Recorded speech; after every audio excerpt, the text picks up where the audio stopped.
transmisor. Y miren ustedes, el transmisor sigue en el reductor, cuarto componente. Pero claro, en la parte externa. Y el transmisor, ¿ya? Y el transmisor, como podemos ver, va a ser de tipo sincro de torsión. Perdón, ahí está. Transmisorcito. Este es el transmisor. Rotor, estator. ¿Impulsado por qué? Por un elemento mecánico. ¿Qué elemento mecánico es con el que está trabajando? Tubo burdón. El tubo burdón hace mover el rotor, rompiendo ¿qué? El cero famoso cero eléctrico. eléctrico. Y al mover y romper el cero eléctrico hay una transmisión de energía voltaica hasta el receptor. El receptor, Juan, ¿dónde estaría? En el instrumento. Muy bien, muy bien. En el panel de instrumentos de la cabina. Ahí va a estar marcándonos. Ahora, claro, estaba rotulada en PCIs. Hay un grafiquito, no sé si se han percatado. Instrumento. ¿Qué dice acá? PC. PCIs. Y justificado, ¿por qué PCIs? Porque medía el torque en función de la presión de aceite.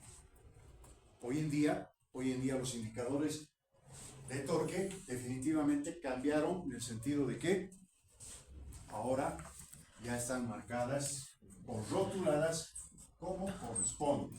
O la abreviación TQ Hoy por o torque. Unidades de medición, libras, fue. pulgada. ¿Ya? Puede ser también libras, bien, listo. Unidades de torque. Obvio que esto es libras fuerza. Libras fuerza. ¿Correcto? Bien, entonces, hoy en día tenemos este rótulo del instrumento. Ya no P6, sino torque. Abreviado TQ o la palabra torque. Y ahí está el transmisor entonces, y el transmisorcito que les mostraba, hasta el indicador como tal, o el instrumento. P6 antes, ahora torque.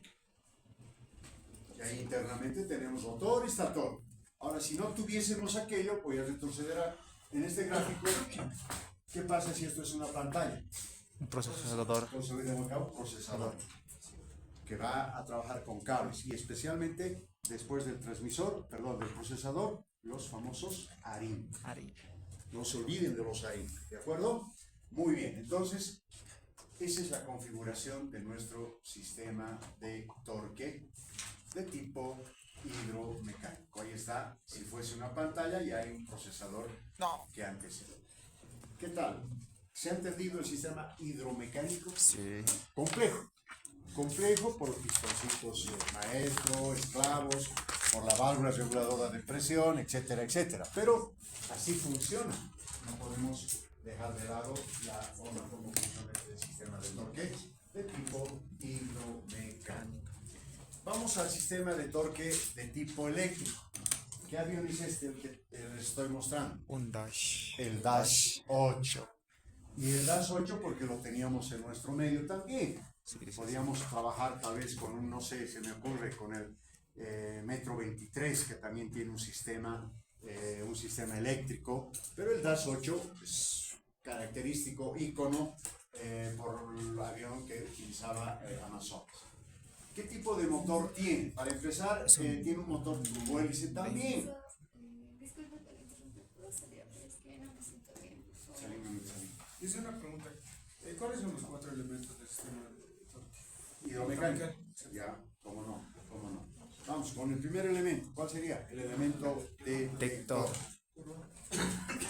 ¿Cuál sería el elemento detector del sistema? La corona. A ver, ¿qué hemos dicho que es el elemento detector? El punto de donde saca la información. En este caso, el elemento detector es la corona cilíndrica más los pistones del sistema de torque, porque es donde van a hacer la medición. Que la corona quiere ir adelante y los pistones tratan de mantener su posición de la corona. Entonces ahí es un punto de quiebre, punto de medición. ¿Cuál es el elemento de medición? El elemento detector ya saben qué es. El elemento detector es la corona cilíndrica y los pistones. ¿Cuál es el elemento medidor? El tubo burdón va a trabajar conjuntamente la válvula de regulación de presión, que es lo que va a medir la presión con la que los pistones están queriendo contrarrestar al movimiento de la corona. Entonces el elemento de medición turbo burro más la válvula reguladora de presión. ¿Cuál es el elemento de transmisión? Un sincro De torsión. de torsión y un elemento de indicación, el instrumento como tal. ¿Sí? Carlitos, ¿seguí? Sí. Carlitos. ¿Todo bien? Sí. Interesante. Pucho, ¿está bien?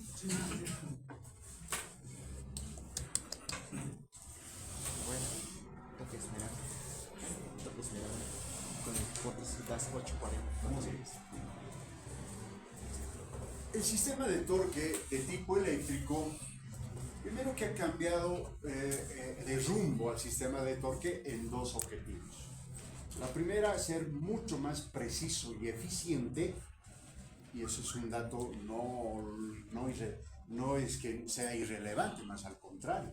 El que un instrumento o un sistema sea más preciso y eficiente, pues por supuesto, es un factor que define y decide utilizar más un sistema eléctrico hoy en día.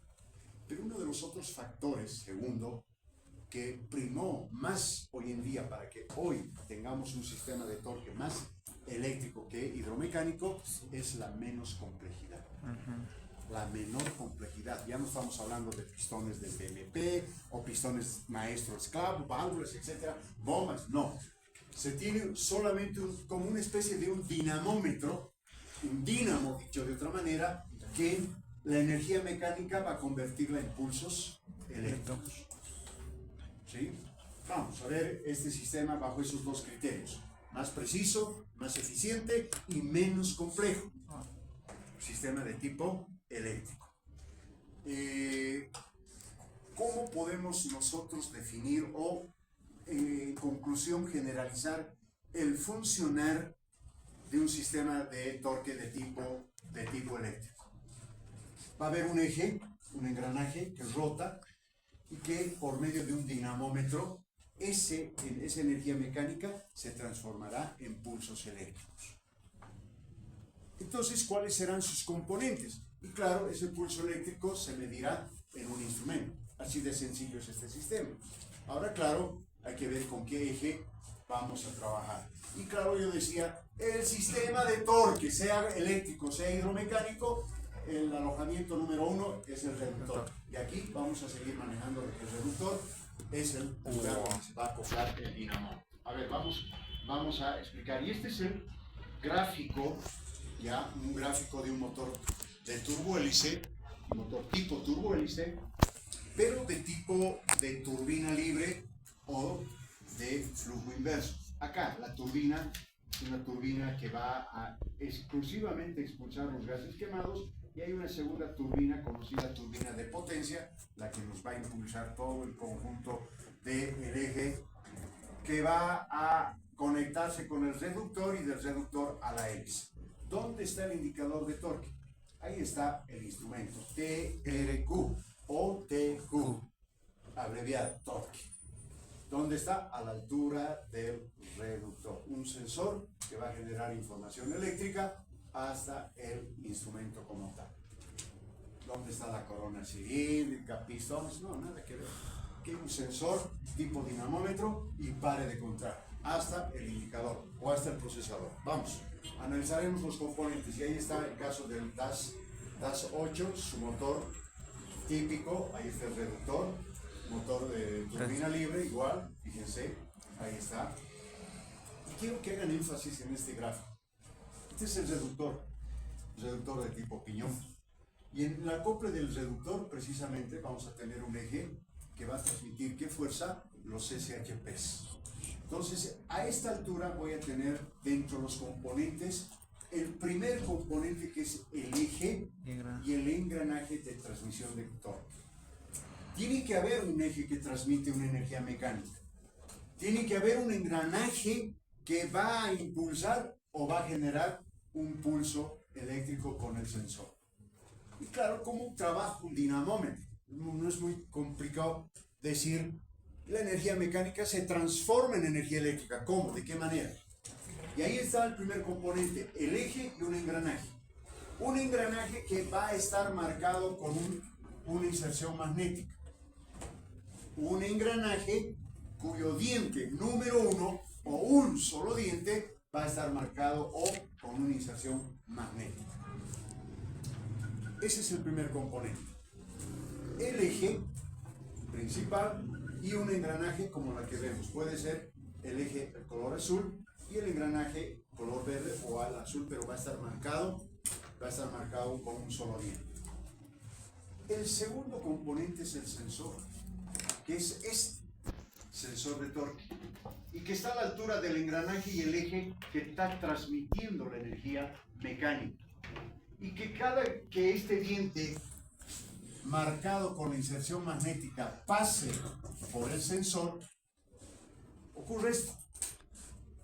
Si a este sensor, queridos jóvenes, le hago un corte transversal,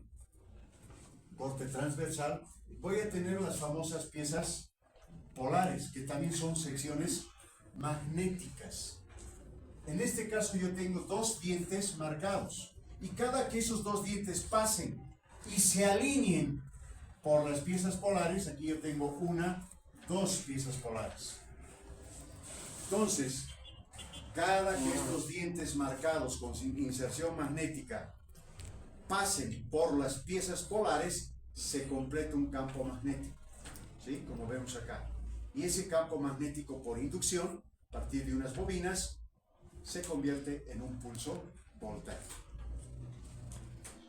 Ahora, este pulso voltaico que va a salir, ¿depende de qué? De las RPMs de este engranaje. Cuanto mayores RPMs, mayor pulso eléctrico. ¿Por qué? Porque estas dos inserciones magnéticas harán contacto en la pieza polar 1 y 2 con mayor frecuencia. Mayores RPMs.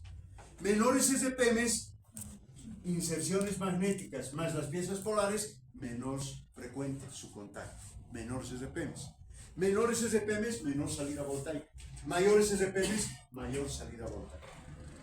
Este sensor trabaja bajo este principio. Sí o sí tiene que haber contacto con dos dientes marcados con inserción magnética o con uno simplemente, pero cada que ese diente marcado o los dientes marcados pasen por esas piezas polares, se completa un campo magnético que al final se transforma por inducción electromagnética en pulso eléctrico. Segundo componente, sensor. Y hasta ahí, pare de contar. Ya no hay pistones acá, ni mucho menos. ¿Por qué? Ahí está el sensor. Haciendo un corte transversal, la forma como funciona. ¿Sí? Ahí está las bobinas inductoras. Tenemos las piezas magnéticas y inserciones en el engranaje, más las piezas polares en estos dos puntos. Cada que estas piezas polares más los engranajes marcados con inserción magnética hacen contacto, se completa un campo magnético que por inducción se genera una salida voltaica. Una vez que ha pasado o sale del sensor, ¿dónde va? A un procesador. Un procesador. ¿Ya? Esta es una unidad de control de torque.